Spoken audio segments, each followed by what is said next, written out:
सिलसिले को आगे बढ़ाते हैं। बीजेपी के जम्मू कश्मीर प्रभारी तरुण चुग ने गांधी, नेहरू, अब्दुल्ला और मुफ्ती परिवार पर निशाना साधा है। उन्होंने कहा कि तीनों परिवारों ने कश्मीरी पंडितों के लिए कुछ नहीं किया। तरुण चुग ने कश्मीरी पंडितों के लिए आमदनी क्राइटेरिया को बढ़ाए जाने का स्वागत किया। इजराइल हमास मुद्दे पर तरुण चुग ने कहा कि हमास के आतंकवाद की निंदा होनी चाहिए।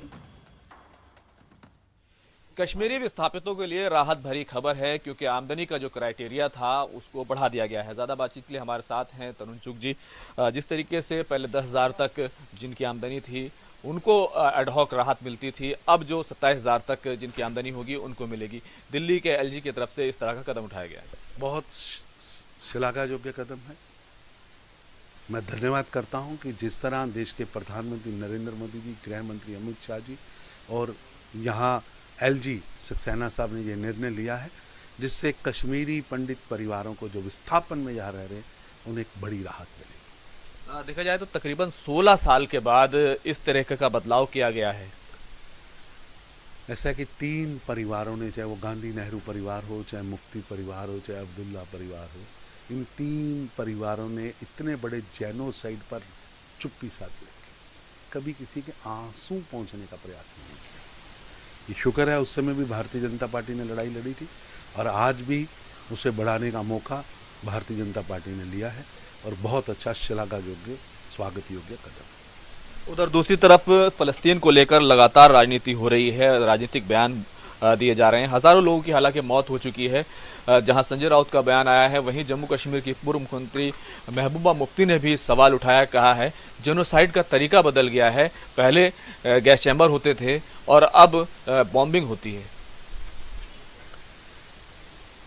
मैं महबूबा जी से पूछना चाहता हूं कि जम्मू कश्मीर के जेनोसाइड पर वो चुप क्यों हैं?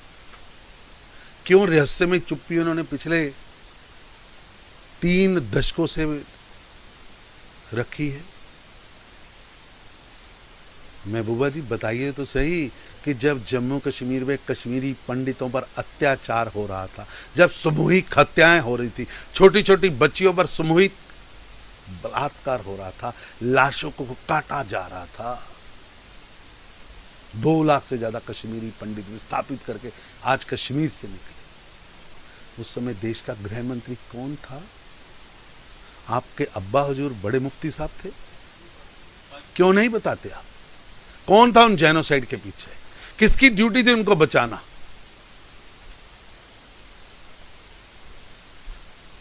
सच सच होता है। अगर देखें तो प्रधानमंत्री और भारत सरकार ने क्लियर कर दिया है कि हम टेररिज्म के, आतंकवाद के खिलाफ हैं, लेकिन दूसरी तरफ जम्मू कश्मीर की जो पार्टियां हैं, चाहे फारूक अब्दुल्ला हो, चाहे गुलाम नबी आज़ाद हो, चाहे उमर अब्दुल्ला हो, महबूबा मुफ्ती हो, वो लगातार इजराइल को लेकर बयानबाजी कर रहे हैं और कहीं ना कहीं हमास की बात नहीं करते।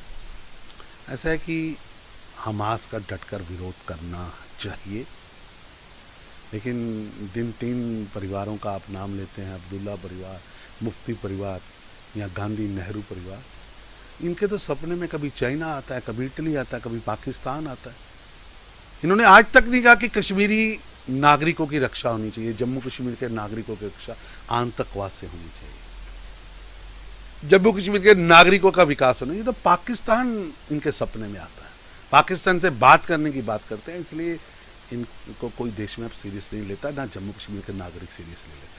एक आखिरी सवाल, जिस तरीके से हमास ने हमला किया था, जिस तरह की तस्वीरें सामने आई थी, उसके बाद जिस तरीके से गाजा में अस्पताल पर बम गिरा, हालांकि उसको लेकर के अमेरिकी जो अध्यक्ष प्रेसिडेंट हैं उन्होंने साफ किया है कि यह तय नहीं है कि इजराइल ने गिराया, लेकिन दोनों जो मामले हैं दोनों की तुलना की जा रही है और कहीं ना कहीं सवाल उठाया जा रहा है कि भारतीय जनता पार्टी आखिर क्यों इजराइल का समर्थन कर रही है।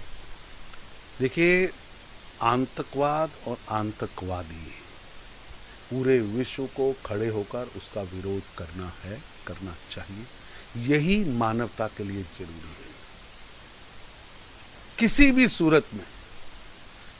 सूरत में आतंकवाद और आतंकवादियों को महामंडित नहीं करना चाहिए। उसका विरोध, उसका समूल नाश हो, यही विश्व के लिए जरूरी है। वीडियो जर्नलिस्ट शुभम के साथ खुर्रम शहजाद, न्यूज़ 18।